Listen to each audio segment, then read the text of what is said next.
Missionaries of Christ presents Reflections. Sunday Readings and Gospel. 18th Sunday in Ordinary Time. First reading. Ecclesiastes chapter 1 verse 2 and chapter 2 verses 21 to 23.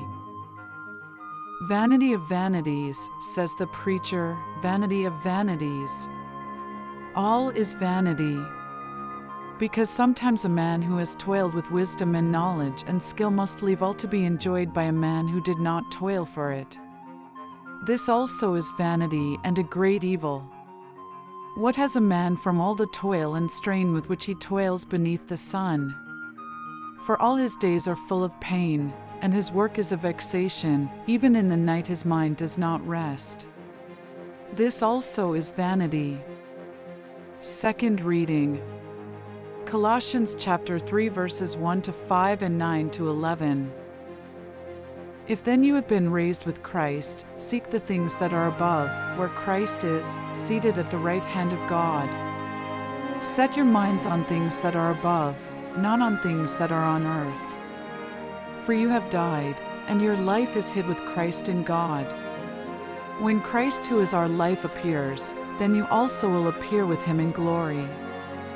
Put to death therefore what is earthly in you, immorality, impurity, passion, evil desire, and covetousness, which is idolatry.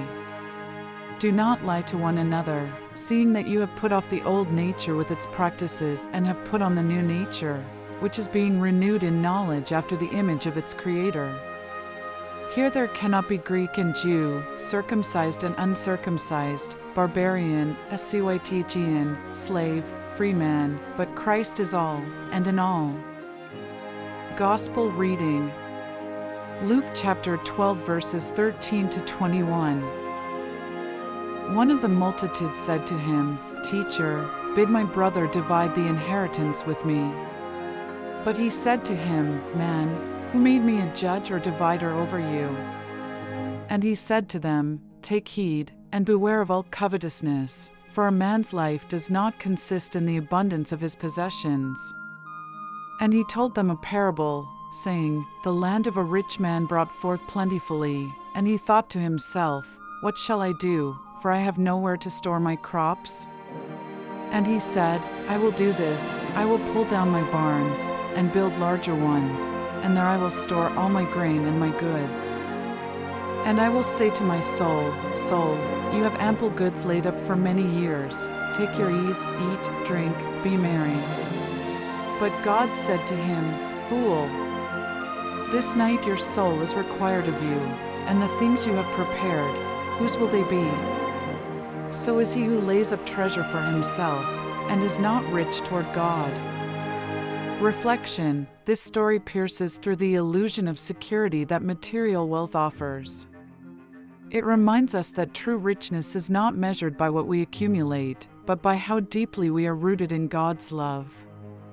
The rich man's mistake wasn't his success, it was his self-centeredness, his failure to acknowledge the giver of the harvest, and his neglect of others. In a world that often equates success with possessions, this passage invites us to pause and ask, what am I storing in the barns of my heart? Are they filled with gratitude, compassion, and faith, or with anxiety, pride, and greed?